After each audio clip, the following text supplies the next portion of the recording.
Good morning to all of you. How are you guys? Today I'm here with a new chapter, with a new sense. But first of all, I would like to pay the heart thanks to all of you just because of your love, your affection, and your caring and sharing. Because you have showered a lot of love on my earlier videos. So, ladies and gentlemen, today I'm here with another sense, and today's sense is about capability, ability, and capacity. So, if you want to show your capacity, if you want to show your ability, can you say in English? And what word is used for your capability, ability, and eligibility? So, ladies and gentlemen, if you want to learn this, so please watch this video till the end. And right now, I'm going to start this video without delaying the time and without killing the time. So, today we are going to learn the sense of capability, the sense of ability and the sense of eligibility. My dear friends and students, अगर हम अपनी क्षमता बताना चाहें, हम अपनी काबिलियत बताना चाहे, हम अपनी योग्यता बताना चाहे, हम अपनी काबिलियत और अपनी क्षमता बताना चाहे, तो उसके लिए हम किस टाइम वर्ड का यूज करेंगे और कैसे सेंटेंस को फ्रेमिंग करेंगे, तो आइए स्टार्ट करते हैं। तो फ्रेंड्स, अगर कोई भी व्यक्ति, कोई भी स्पीकर, कोई भी लर्नर, कोई भी कम्युनिकेटर अगर चाहता है कि वो अपनी कैपेसिटी दिखाए, अपनी एबिलिटी दिखाए, तो उसके लिए टाइमिंग चूज करना होगा कि आप किस टाइम में अपनी कैपेबिलिटी को दिखाना चाहते हैं, एलिजिबिलिटी को दिखाना चाहते हैं। सबसे पहले ये समझते हैं कि कैपेबिलिटी और एलिजिबिलिटी क्या होता है। कैपेबिलिटी का मतलब होता है कि yes I have the power to do it, मेरे पास ये क्षमता है कि मैं ये काम कर लूंगा, कर सकता हूं। हाँ ladies and gentleman, you know very well I am talking about can, could and will have to, will be able to. ये बात कर रहा हूं कि आज हम लोग यूज सीखेंगे कैन का, कुड का और विल बी अबल टू का, लेकिन एक अलग नजरिए से, एक अलग तरीके से। सो लेडीज एंड जेंटलमैन, बात कहना यह है कि जब भी हम अपनी काबिलियत प्रेजेंट में दिखाएं, प्रेजेंट में, तो वहां हमें लगाना है कैन प्लस एक्शन, एक्शन का फर्स्ट फॉर्म। ठीक है, जैसे हाँ मैं इंग्लिश बोल सकता हूं, yes I can speak English. लेकिन एक बात हमेशा याद रखिएगा, नोट रिमेंबर वन थिंग, कि please do not pull the tail of Hindi कि कैन मीन सकता है, सकती है, सकते हैं, नहीं। कैन का मतलब होता है कि हम प्रेजेंट में इस काम को कर सकते हैं। समझ में आया? जैसे क्या तुम कार चला लोगे? हाँ मैं कार चला लूंगा। यानी ये बात जो हो रही है ना, अभी के लिए हो रही है। मैं अपने भाई से पूछ रहा हूँ कि क्या तुम कार चला लोगे? मेरा भाई बोला हाँ मैं कार चला लूंगा।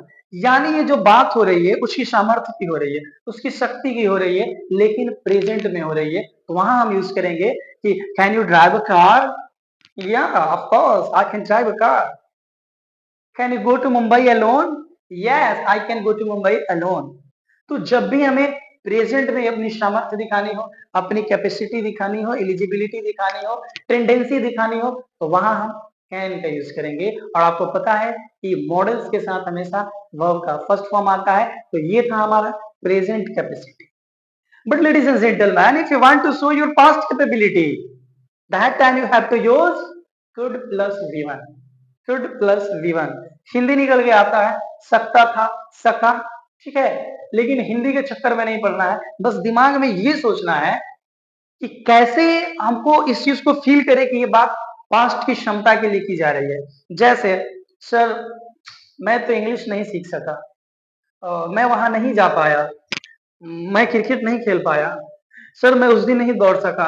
यानी आप ना उस दिन फेल हो गए, आप उस दिन उस काम को करने में चूक कर गए, यानी वो आपसे हो नहीं पाया, यानी वो आपकी कैपेसिटी से बाहर था। ठीक है, तो जब भी बोल रहा हूं कि मैं वहां जा नहीं पाया, I could not go there, मैं दौड़ नहीं सका, आई कुड नॉट रन, मैं क्रिकेट नहीं खेल पाया, I could not play cricket.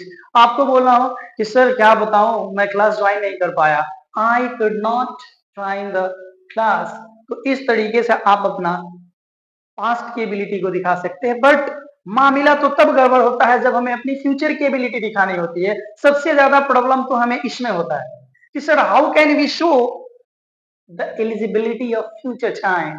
So my dear students, अगर आपको फ्यूचर में अपनी क्षमता दिखानी हो तो पहले हिंदी में इसको समझते हैं, क्योंकि कैन और विल बी एबल टू का जो हिंदी आएगा ना, वो ऑलमोस्ट सही होगा।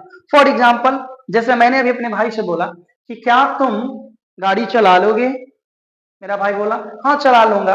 Yes I can drive. But सोचो थोड़ा सा कि मैं आज से 5 दिन बाद की बात कर रहा हूं, ठीक है, आने वाला 5 दिन। फॉर एग्जाम्पल आज से 21 अगस्त, आज से 21 सितंबर एंड मैं बात कर रहा हूँ 26 सितंबर का। तो मैं बोलूं कि अरे बहुत प्रॉब्लम है यार, मैं देखो 26 सितंबर को क्लास में नहीं रहूंगा। और क्या तुम लोग क्लास मैनेज कर लोगे? क्या तुम लोग क्लास मैनेज कर लोगे? तो उसमें से एक बंदा बोला हाँ सर मैं क्लास मैनेज कर लूंगा। बट आप थोड़ा सोचिए कि ये बात जो है ये प्रेजेंट टाइम के लिए हो रहा है या फ्यूचर टाइम के लिए हो रहा है? तो आंसर है कि आज तो है 21 सितंबर, बट बात हो रही है 26 सितंबर की, मतलब कि ये बात फ्यूचर की हो रही है। यानी वो जो बंदा है जिसने बोला कि हाँ सर मैं क्लास संभाल लूंगा, इसका मतलब कि वो बोल रहा है कि सर मेरे पास उतनी काबिलियत है, हुनर है, स्किल है कि आप उस दिन क्लास में नहीं रहिएगा ना, फिर भी मैं क्लास को क्या कर लूंगा, हैंडल कर लूंगा। तो वहां आप कैन का यूज नहीं कर सकते हैं, वहां आपको लगाना होगा will be able to. will be able to. For example, yes sir, I will be able to handle the class that day. हाँ सर मैं उस दिन क्लास संभाल लूंगा, प्लीज आपको चिंता करने की जरूरत नहीं है। तो ऐसे ऐसे सेंटेंसेस बोलने के लिए आपको कैन, शुड और विल बी अबल टू का यूज करना होगा। तो स्क्रीन पे आपको इसका एक बहुत ही बेहतरीन सारणी जिसको हम टेबल कहते हैं हम बना के डाले हुए हैं, ताकि आप तीनों को एक साथ समझे। कैन का यूज हम तब करते हैं जब हमें प्रेजेंट कैपेसिटी दिखानी हो, कुड का यूज हम तब करते हैं जब हमें पास्ट की कैपेबिलिटी दिखानी हो, और विल बी एबल टू का यूज हम तब करते हैं जब हमें फ्यूचर एबिलिटी दिखानी हो। फॉर एग्जाम्पल एक साथ बोलते हैं मैं क्रिकेट खेल सकता हूँ, आई कैन प्ले क्रिकेट। मैं क्रिकेट नहीं खेल सका, I could not play cricket. हाँ अच्छा उस दिन टेंशन ना लो, हाँ हाँ परसों मैं क्रिकेट खेल लूंगा, I will be able to play cricket day after tomorrow. Okay, तो ये था डिफरेंस कैन, कुड और विल बी एबल टू का। So my dear, if you want to like this video, so please like, subscribe and share this video. Bye bye.